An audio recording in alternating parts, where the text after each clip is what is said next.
Hey folks, Andy J here. This is a more comprehensive walk-around video of my Untamed G3 project.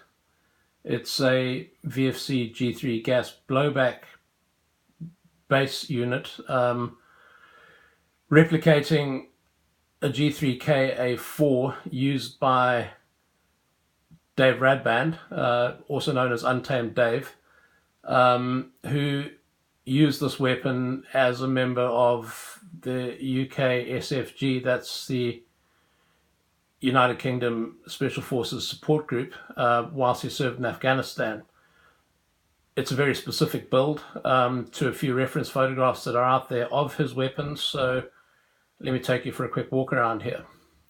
We'll start at the back with the genuine Heckler & Koch sliding stock.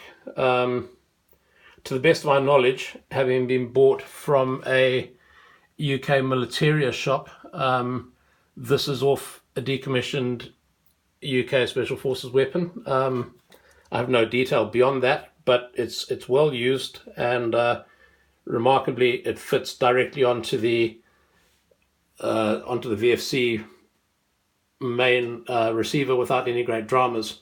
It took a bit of wearing in. It was quite tight to start with, but it works well. We've also used a genuine Heckler & Koch rear sight unit, quite easy to come by, and again fits directly onto the weapon with no particular problems at all. The main sight unit is a replica ACOG TA01, as used originally by UKSF generally, UKSF being United Kingdom Special Forces. In front of that is a Debal A2 laser and illuminator unit. They're both infrared and visible.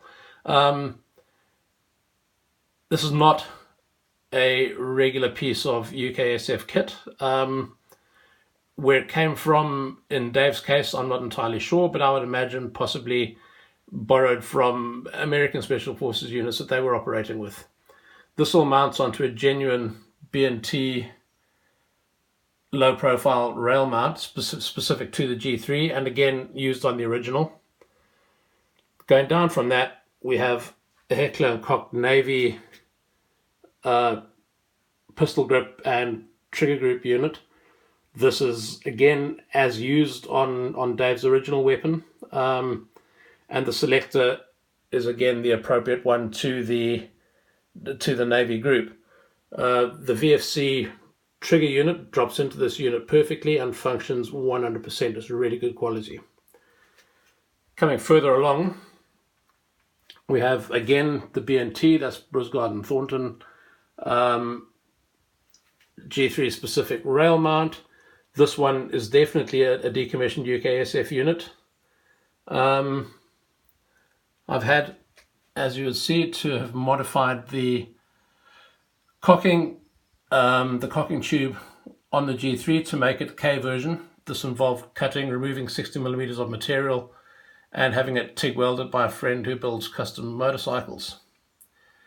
I had to reinforce the front mount for the rail with a few additional welds that are not normally seen on, certainly not on new G3Ks, but I've no doubt additional welds possibly had to be done in use in field conditions. The sight unit, I could have replaced it with original, but this is the VFC unit. Up front, G3K barrels for airsoft are simply not available at all, so Jim from LC's Engineering Outpost shortened the genuine ones for me, and he's done a cracking job right down to maintaining the splines that are used on the original, or shown on the original weapon. The flash hider is entirely scratch built by Jim at LC's Engineering Outpost, based on reference photos from Dave and from other UKSF pictures seen on Instagram. I have no idea what the flash hider is, who manufactures it, hence not being able to get any specifications and having to make a scratch built unit. I think Jim's cracked it here properly. It looks very close to the original, and I'm well impressed with it. Lighting, unusually, is a pistol light. Again, as used by Dave. It's a Surefire X300 unit, and actually it really works on this weapon. It tucks away nicely. It's well protected by the bipod behind it, and it provides a cracking light. It's a good piece of kit, so quite impressed with that. Behind that, the weapon stands on a Harris 6 to 9 inch swivel type bipod. This is not a piece of kit that I've ever really had much to do with, and I've certainly never been overly enthralled with them, but it's actually a cracking piece of kit. I'm well impressed again, having now been exposed to it and used it. That's a 226 with Crimson Trace grips that would have been used at the same time. And in fact, on the reference photos, you can see one on Dave's belt. Across here we have the VFC G3 magazine. And this is a particularly impressive little piece of kit.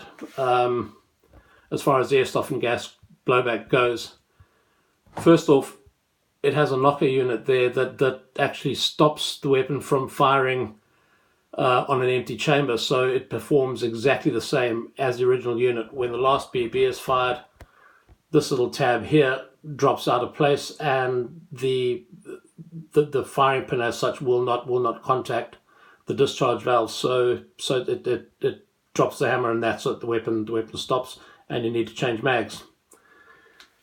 Again, it's very well designed. It's a thoroughly modern gas blowback magazine, in as much as it has a high capacity for gas. You can fire off 3 magazines in fairly rapid fire without having to regas it at all.